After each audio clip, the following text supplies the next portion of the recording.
Quando a Patrícia Poeta chegou na televisão, o Brasil lhe abraçou, foi grande a emoção.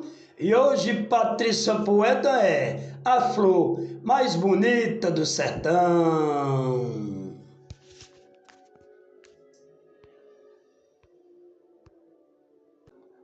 Quando a Patrícia Poeta chegou na televisão, o Brasil lhe abraçou, foi grande a emoção.